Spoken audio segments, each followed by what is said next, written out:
তারপর বলো, তোমরা কেমন আছো? তোমাদের সাথে আমার এই ঘরোয়া রান্নাগুলো শেয়ার করতে করতে আমার হ্যাবিট হয়ে গেছে। তোমাদের সাথে শেয়ার না করতে পারলে আমার ভীষণ মন খারাপ হয়ে যায়।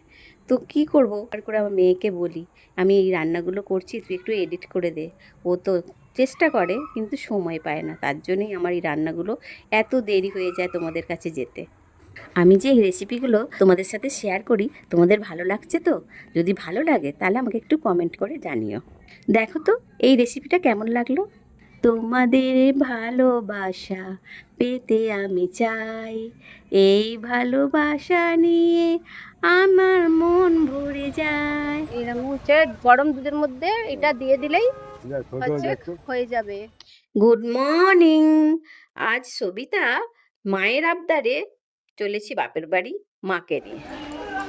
আমি একটু ওভারব্রিজের উপরে আছি, ওভারব্রিজ দিয়ে হাঁটছি। বাগনান বাস স্ট্যান্ডে যাও, বাগনান হচ্ছে স্টেশন।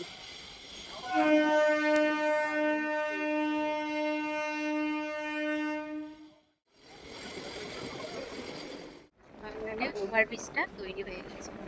আজকে বাগনান চলে এলাম, নিশাদের লোকালে এলাম, মাকে নিয়ে যাচ্ছি বাড়ি। মা ওভারব্রিজ দিয়ে উঠছে আস্তে আস্তে। ওভারব্রিজটা সুন্দর হয়েছে না?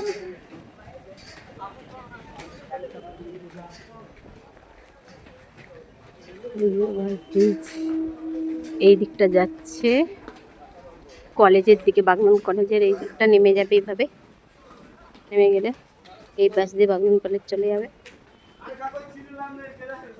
আর এদিক দিয়ে উঠে এই পাশে যাবে বাগনান বাস স্ট্যান্ড। এখান দিয়ে গিয়ে সোজা সোজা নেমে যাবে বাগনান বাস স্ট্যান্ড। আমি যাবো এখান দিয়ে, এখনো উঠিনি, উঠবো, উঠে বাগনান বাস স্ট্যান্ডে যাবো।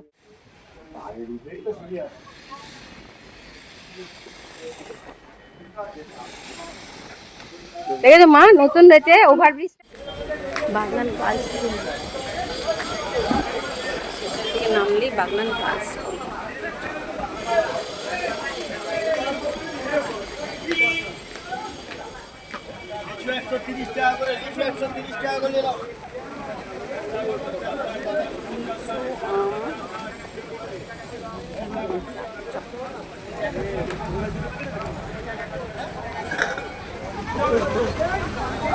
বিস্কুটের দোকান, মিষ্টির দোকান।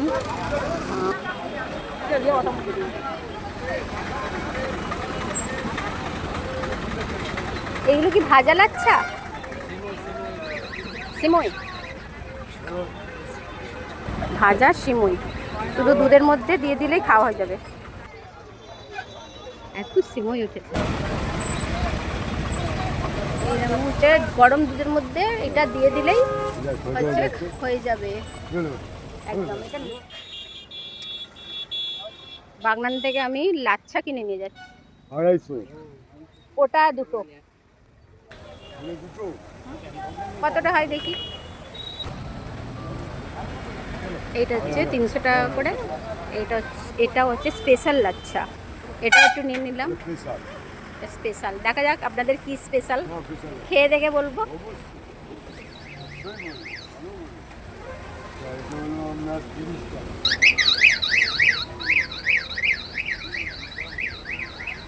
গরম করে বলুন বলুন, আপনি আপনি জানেন তো? হ্যাঁ হ্যাঁ, দুধ আর একটু চিনি দিয়ে গরম করে নেব। দুধ, চিনি, এলাচ, আচ্ছা কাজু, কিশমিশ দিলে আরো ভালো।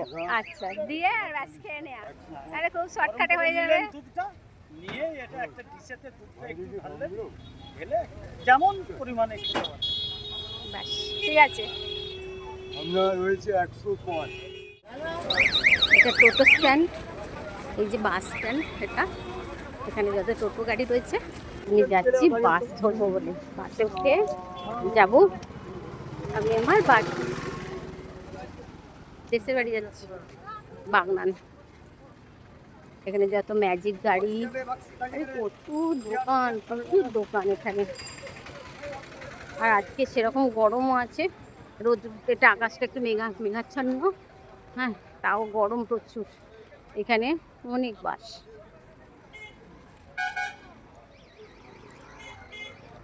বাস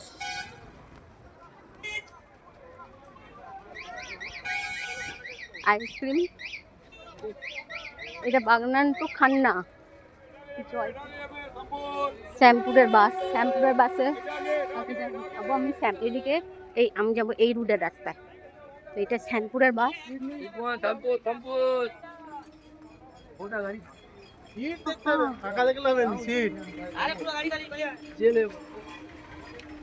এইটা আগে যাবে,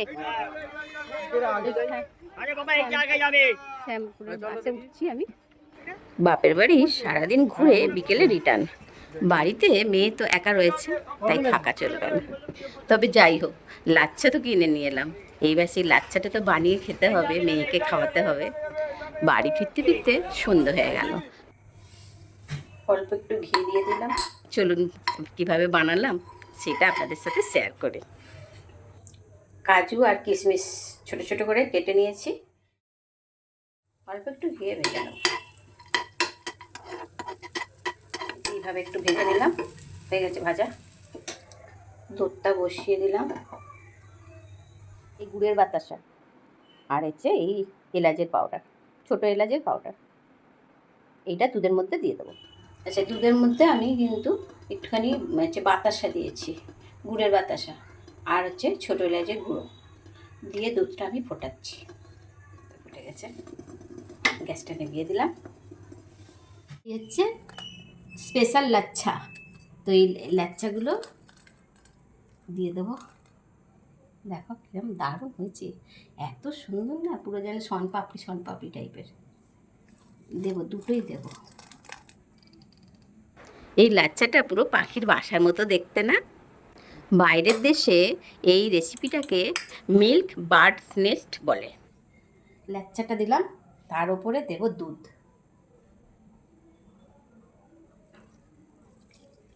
এইভাবে দিতে হবে, একদম ফুটন্ত দুধ। দুধটা ফুটন্ত না হলে হবে না। এতদিন তো প্যাকেট করা লাচ্ছা কিনে এনে খেয়েছি, এই প্রথমবার আমি কিন্তু খোলা দোকানের হচ্ছে লাচ্ছা কিনে টেস্ট করব। দুধটা আমি খুব ঘন করে ফেলেছি, তো তার জন্য এত সুন্দর হয়েছে দুধটা। এবার আমি কি করেছি, খুব বেশি বানাবো না, অল্প করেই বানাবো ঠিক করেছিলাম। তো যাই হোক, কিছু বেঁচে গেছিল, সেটাও ছড়িয়ে দিলাম।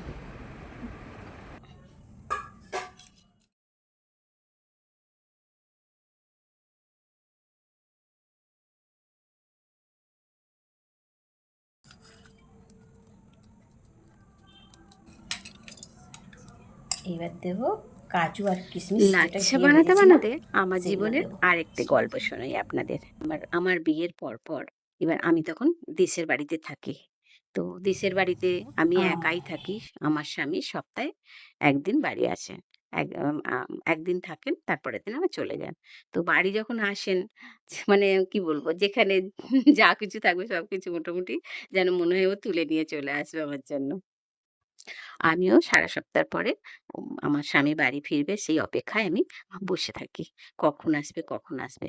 তারপর যখন বাড়ি আসে, তখন আবার আমরা দুজনে হাসাহাসি কথা বলা, মানে খুব আনন্দ করি। তো এইরকমই এই এই যে লাচ্ছাটা সারা বছর পাওয়া যায় না। কোনো মানে বছরের কোনো একটা সময় এই জিনিসটা পাওয়া যায়। তো সেই আমার বর সেই টাইমে, হ্যাঁ, ওই লাচ্ছা দেখে আমার জন্য লাচ্ছা নিয়ে এসেছে। তো ১ম আমি কিন্তু সত্যিকার কথা লাচ্ছা বানাতেই জানতাম না। তারপরে শ্বশুরবাড়ির সবাইকে জিজ্ঞেস করে, আর দেশের বাড়িতে তো গরুর খাঁটি দুধ, ওখানে তো জল দিয়ে দুধ বিক্রি হয় না। তো সেই খাঁটি দুধ দিয়ে আমি লাচ্ছা বানিয়ে ফেললাম। তো বানিয়ে সেই লাচ্ছা বানিয়ে সবাই মিলে খেলাম, আনন্দ করলাম। হ্যাঁ, সেই যে লাচ্ছা খাবার স্বাদ, তারপর থেকে প্রত্যেক বছরই ও লাচ্ছা নিয়ে এসে আমাকে খাওয়াবে। আমি সেই স্বাদ খেয়ে স্বাদটা আমার মনের মধ্যে রয়েইছে। তা মুখের মধ্যে লেগেই রয়েছে। আমিও তারপর থেকে আমার মেয়েকে খাওয়ানো শেখালাম। এবার আমার মেয়েও সেই লাচ্ছা খেতে কি ভীষণ ভালোবাসে। আর এটা খুব শর্টে ততজলদি হয়ে যায় তো। যে মানে কোনো সমস্যা নেই। যে জানে না সেও শিখে যাবে। তো এইভাবে আমরা আমাদের জীবনটা কাটিয়ে আজকে এত বছর এগিয়ে এলাম। সবার সাথে গল্প, মজা, আড্ডা এই নিয়েই আমার শ্বশুরবাড়ির জীবনটা কেটে যাচ্ছিল।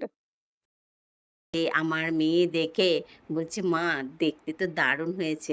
আমি একটু খাই" বলে ও তো একদম অল্প খাবে বলে ও বেশিটাই খেয়ে ফেলল। তো এত সুন্দর হয়েছে যে মেয়ে আর লোভ সামলাতে পারল না।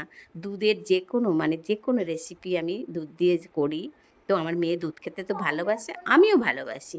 তো আমরা দুধ দিয়ে মেয়ে তো রাত্রির বেলা আর কিছুই খেল না। ওই লাচ্ছা খেয়েই শুয়ে পড়ল। ওহ! মুখের মধ্যে দিতেই একদম মুখে মিলিয়ে গেল। আর যেন একদম মাখনের মতো অসাধারণ খেতে হয়েছে।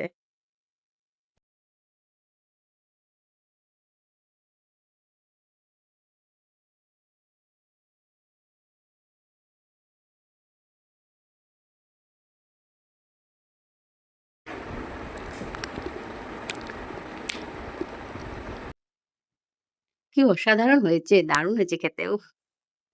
মুখে দিতেই মুখের মধ্যে একদম মিলিয়ে যাচ্ছে।